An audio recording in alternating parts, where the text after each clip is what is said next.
out checking cameras today. Came through this creek crossing and spotted something in the water, and it is a big shed. Getting out here, looking at it, it's got a kicker on one of the tines, and I know it's red. We've had some heavy rains here at the proving grounds. This shed likely was shed further up the creek, got washed off the mountain, and came downstream. I'm excited. I can't wait any longer. I'm going to pull it up and see what red shed looks like. Holy cow. Look at that. Look at the mass of this guy.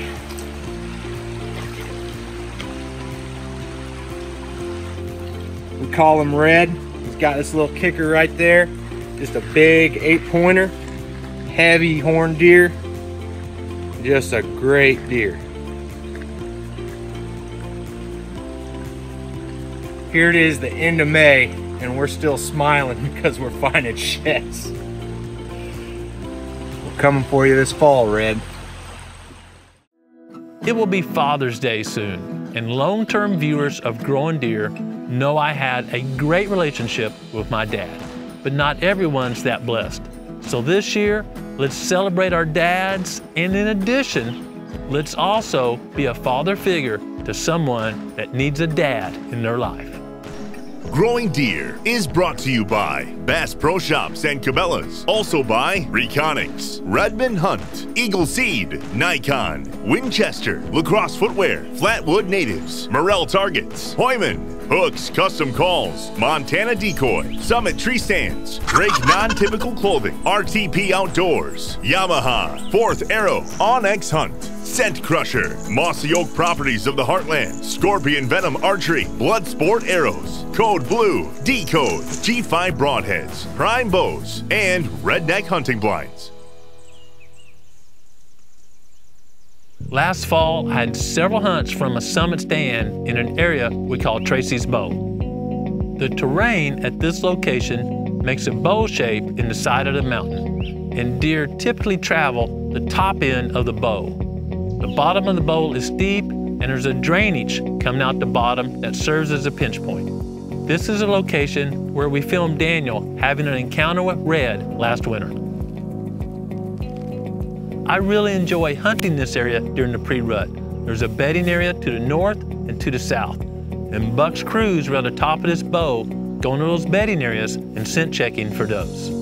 There were a lot of acorns at the proving grounds last winter, and that made this location even better because there's some mature white oaks just above the stand. While hunting there one morning last October, Tyler and I saw a lot of deer, including a buck we call Big Deal.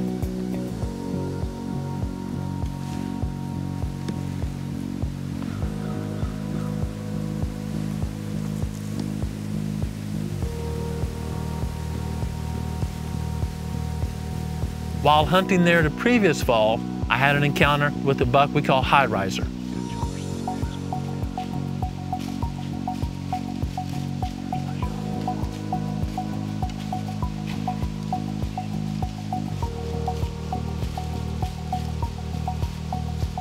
Not only is Tracy's Bow proven a successful stand location, but the next ridge south of there is what we call the 50-acre mountain.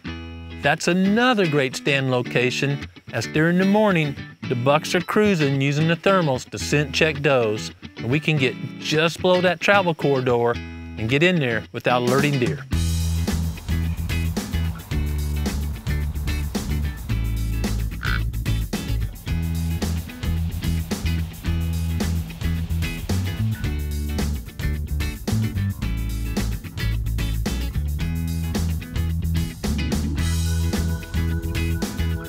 Based on our observations, it's clear there's a great travel corridor between Tracy's Bow and 50-Acre Mountain.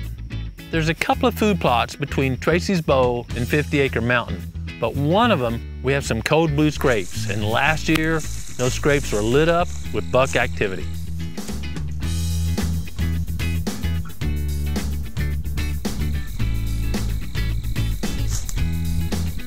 A deer we call Louie was one of the bucks working those scrapes.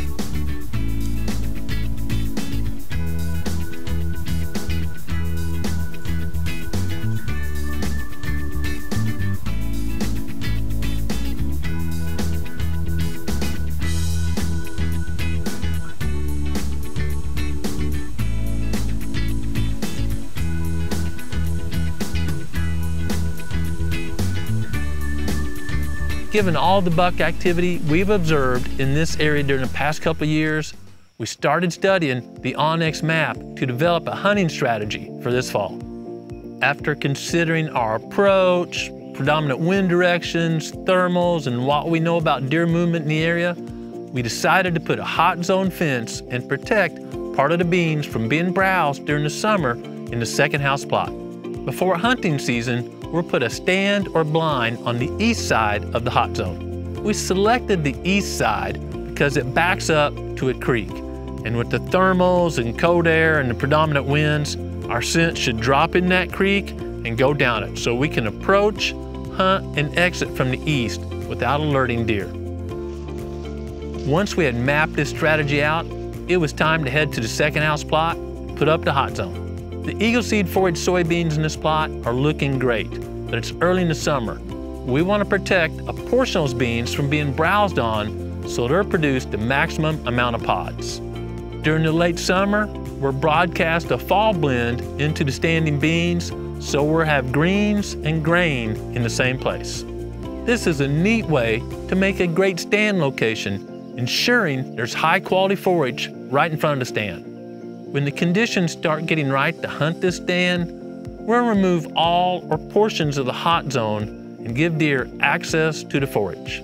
We used the same strategy last year in a plot we call Prickly Pear. We waited till about the late season, then opened up a portion of the fence, and when the conditions were right, Daniel hunted the downwind side. Just after shooting light, a mature buck we called Ringer 8 entered the plot. Ringer 8 was obviously hungry and seeking those high-energy bean pods. Based on our past observations, we couldn't wait to put up another hot zone and make a great stand or blind location. Nice cool morning here at the Proving Grounds. It's not raining, which is a pleasant change from the past couple of weeks. We're at a small plot, probably just less than an acre, we call Second House. There's an old house place all dilapidated over here. And last year, we had several bucks in this general area. So we're gonna get ahead of the game this year, put up a hot zone fence, protect these beans from being browsed, let them really mature, make a lot of pods, because we think again this year during the rut, bucks will be circling this area. We're gonna have the best food right here. There's food plots all up and down the creek, but right here, the creek kind of makes a little bend, and there's a 30-acre bedding area right behind that line of trees. Bucks tend to cruise downhill that bedding area. It's cold during the rut usually. Wind's coming down off the mountain, the thermal's coming down, and cruise to bottom side of that bedding area, scent checking does. So we're gonna have a food resource that's gonna be very attractive, got a big bedding area and a natural funnel. Put it all together and hopefully we can tag a couple of good bucks out of this plot. The steps are easy. We're gonna figure out exactly where we want the fence, think about tree stands or blinds, how we're gonna approach, lay the fence out, start putting it up. A couple of hints about using the hot zone successfully. First, you need it grounded good. People always think the solar charger's not working, but it's usually a poor ground. You have to have a ground for the electronics to all work. Second is keep the fence at least 10 feet or so from the edge of thick cover. You might have a coyote chasing deer or something. They're going through thick cover. They need a step or two to see the fence so they can adjust their pass. Otherwise, they might run right through the fence. Got some new interns here at the Proving Grounds. Gonna break them in right, show them how we use a hot zone to protect some forage until hunting season. I think we're gonna try to get a little bit more than 1/3 of an acre here. It's obviously a good stand of beans. We get rain through the summer, no catastrophic droughts or something. We can produce a lot of pods, especially if they're not getting bid on all the time. All right, let's get it going.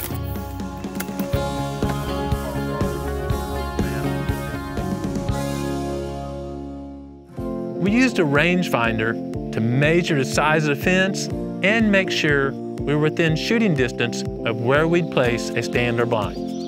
That's good. We then laid out the fence by driving the corner post. The hot zone is a 2-layer fence. There's an outer fence where we use a 1/2 inch wide electrical tape, and it's placed 18 inches above the ground. The second layer is 3 feet toward the forage you wish to protect. And on that layer, we use electrical wires that are 10 and 24 inches above the ground. This design is very important. If the two layers are placed too close together, deer tend to jump both of them at once. And if they're too far apart, deer will jump one and jump the other. For reasons not totally understood, 3 feet works perfectly to keep deer from jumping. Okay, 3 feet's right there. Last fall, this was a hot spot. We had 2 active code blue scrapes on this cedar tree and on this cedar tree. They got tore up. Old Louie came in, put on a show, hit both scrapes, and right here there's a heavy trail. You can just see they've got a path worn out coming in to the second house food plot. Just a few yards out there, there's the hot zone. We're saving those beans for later this fall to hunt over, and maybe we may just put a tag on old Louie here in second house.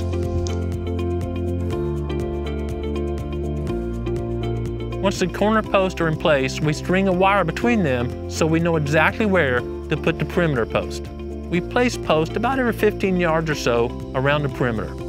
Sometimes we place the post a bit closer or a bit further apart based on any change in topography. We're careful to drive the post just the right depth so the holes in the post where the wire will be attached are at the appropriate height to give us either 18, 10, or 24 inches above the ground. Clipping the wire to the post is easy, but each post has multiple holes so you can drive them deeper or more shallow if there's a lot of rocks in the area, like there is here at the proving grounds. When laying out a hot zone fence, once you get the perimeter established, walk right between where the fences are going to be. You want to mash that down anyway. You don't be walking willy-nilly through the middle or on the outside, killing beans. Walk right where you want to keep the beans low, keep them from shorting out the fence.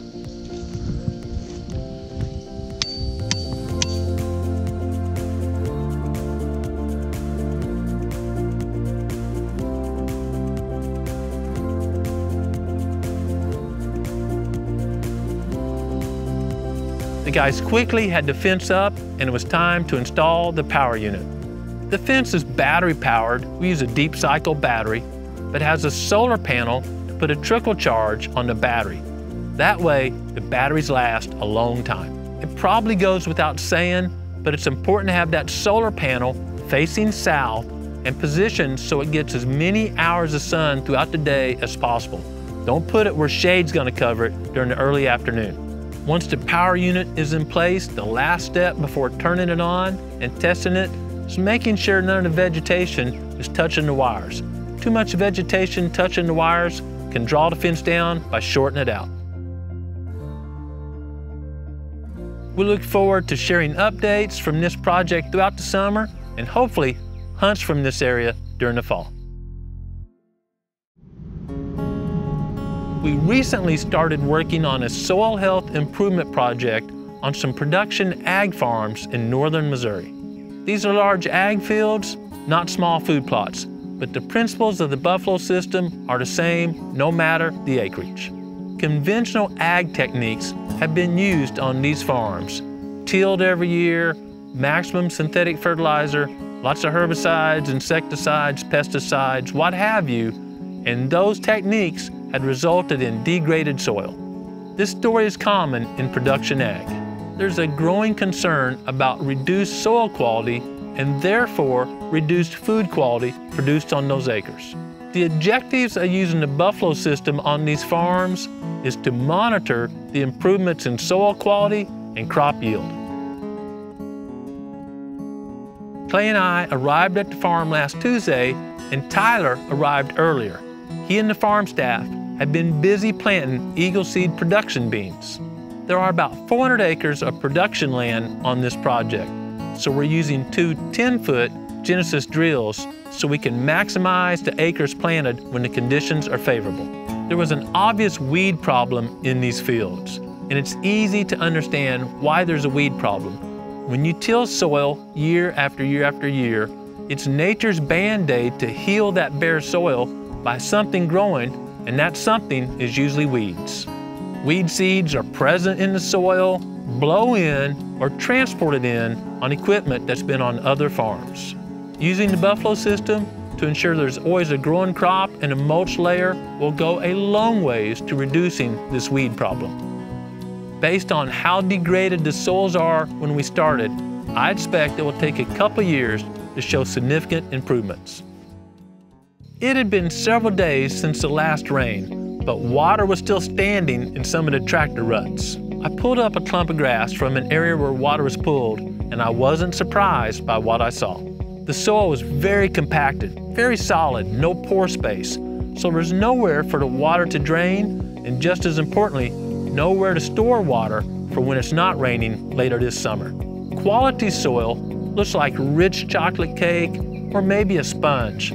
This soil looked like the side of a brick. Clearly, it was compacted. After examining the soil where water was pooling, I stepped down a few steps on a bit of a slope where there wasn't any water and tried to pull up another clump of grass. This wasn't an easy task. That compacted soil, well, it doesn't give up roots very easily. I actually tried a couple of times and the roots were just breaking off. I finally found one I could work out of the soil. There was no water standing at this site because it was on a bit of a slope. However, the soil appeared the same as the first clump I pulled. Just no pores. There's no holes in here at all. After I looked around the property a bit, it was all hands on deck to get as many acres planted before the next rain as possible.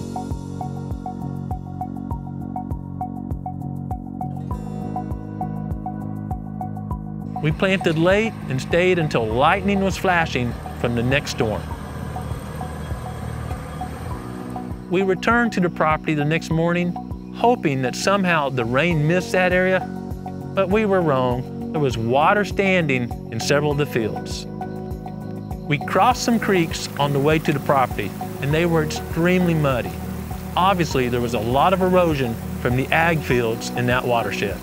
We'll keep you posted on this project throughout the growing season and during harvest. Right after harvest, we'll be planting the fall buffalo blend. We want to add a lot of organic matter and keep that soil covered to limit erosion. We were working by the Mississippi River in northern Missouri, and I was saddened by the amount of flood damage I saw and knowing the river's forecast to continue rising. Many news sources show the damage from flooding on structures, but we don't often hear about the damage of flooding on crops. My heart goes out to the farm families that are really suffering this spring. If you'd like to follow the progress of our hot zone fence during the growing season and hunting season, or our ag project in northern Missouri, please subscribe to the Growing Deer channel. I hope these horrible weather systems end soon, and that you have a chance to get outside and enjoy creation. But more importantly, take time every day to slow down, be quiet, and listen to what the Creator is saying to you. Thanks for watching Growing Deer.